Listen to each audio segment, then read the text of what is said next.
Ang ating debosyon mula sa kasama ni Jesus ngayong araw ng linggo, ika-14 ng Setyembre taong 2025, ay may pamagat na Mahalaga Ka, mula sa panulat ni Ginang Julie Brutzman ng Iowa, USA. Ating basahin ang batayang teksto na magmumula sa aklat ng unang Tesalonika, Kabanata 5, mula talata 12 hanggang 18. Ating bigyang pansin ang talata 14 na sinasabing, "Mga kapatid, ipinapakiusap din namin na inyong pagsabihan ang mga tamad, pasiglahin ang mahihinang loob, at kalingain ang mga mahihina. Maging matiyaga kayo sa kanilang lahat."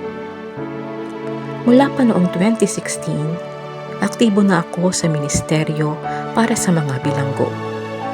Minsan, nakatanggap ako ng email mula sa isang babae sa federal prison na nagsabi, "Napakaganda ng pagdiriwang ng Pasko kasama kayo. Naramdaman kong mahalaga ako." Nabigla ako sa ikalawang pangungusap.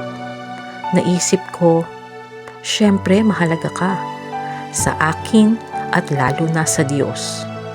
Malinaw ito sa akin, ngunit malamang na hindi ganoon ang pakiramdam niya. Napagtanto ko na madalas sinasabi ng mundo sa mga babaeng ito, sa salita man o gawa, na wala silang kwenta. Marami sa mga nakakulong ang nakakaramdam na sila'y itinakwil at nag-iisa. Nang maunawaan ko ito, nakita ko ang kahalagahan ng pagpaparamdam sa kanila na sila ay mahalaga sa Diyos at sa akin. Matutulungan natin ng iba na madama ang pag-ibig ng Diyos sa pamamagitan ng ating mga salita at gawa. Maraming beses nang may mga kababaihan sa kulungan na nagsabi sa akin na sila'y naiyak matapos mabasa ang simpleng mga salitang "Mahalaga Ka" na isinulat ko sa isang maikling liham para sa kanila. Hindi natin laging alam kung anong epekto ng ating mga salita sa iba. Ngunit ang mga salitang nagpapalakas ng loob at ang ating suporta ay maaaring magbigay ng malalim na kahulugan sa buhay ng iba. Tayo po ay manalangin.